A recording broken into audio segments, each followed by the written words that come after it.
Но преди това, в Великобритания всяка година се изхвърлят билиони пластмасови бутилки.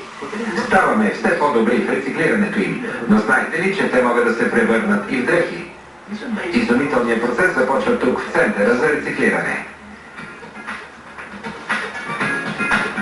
Първият етап е нарязването им на парчета. Когато изхвърляте бутилката си, много често оставяте малко количество течност в нея. Накъсването на бутилките освобождава нежеланата течност, за да не повлияе на качеството на пластмасата. Нарязаните бутилки се увиват в целофан и се опаковат в кашони, готови за доставка по целия свят. За нас това може да отпадък, но за китайската пластмасова индустрия пластмасовите отпадъци са ценна стока. Рециклирани бутилки пристигат от целия свят, за да предоставят ресурс за активното производство на конфекция. Чрез сортиране се разделя прозрачната пластмаса от оцветената. Прозрачната може да бъде превърната в бели дрехи или материал, който може да се боядисва и затова е особено ценна. Повечето прозрачни бутилки имат цветни надписи или етикети по тях. Те също трябва да се отстранят. Затова бутилките се насочват към ваните. Осветените капачки са направени от различна пластмаса и затова остават на повърхността. Така служителите могат да ги съберат.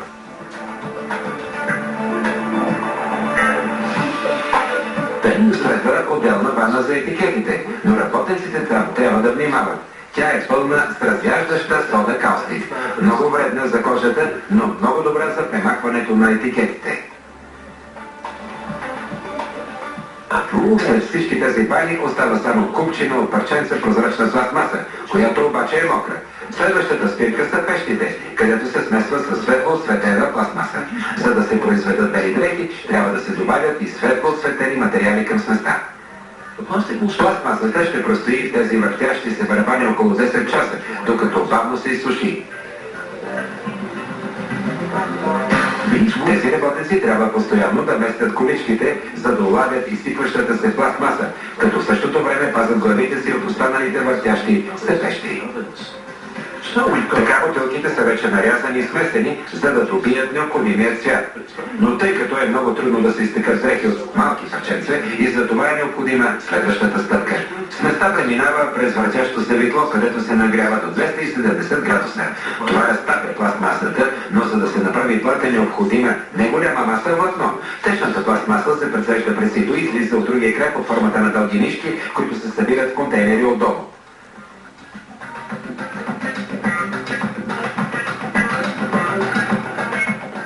Сега имаме нишка, но тя не е достатъчно здрава, за да се изтече плат. Първо трябва да се събере и разтегне отново няколко пъти, като същевременно се нагрява. Това спомага за свързването на влакната. Нужни са били векове, за да се произведе този материал, но следващата стъпка от процеса е отново да се разкъса. Пухкавата материя, която се образува, е основната съставка на полиестера.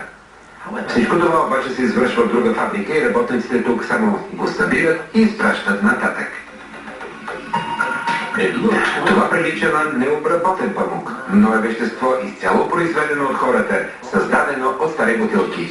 Тази машина я остъргва до много груб плат, който се товари тук и е готов за кардиране. Кардирането е процес, при който свързаните нишки се изчерпват заедно, за да стоят всички в една посока. Листът от полиестерен филд се готов да се превърне във влакно. Тези машини ще го изплетат. Те навъртат миля след миля чист полиестер, който се налива на тези махари. Накрая стигаме до момента, в който старите бутилки се превръщат в дрехи. Като паек в центъра на мрежата си, тъкашният стан придатва стотици нишки и изплита ново платно от полиестер.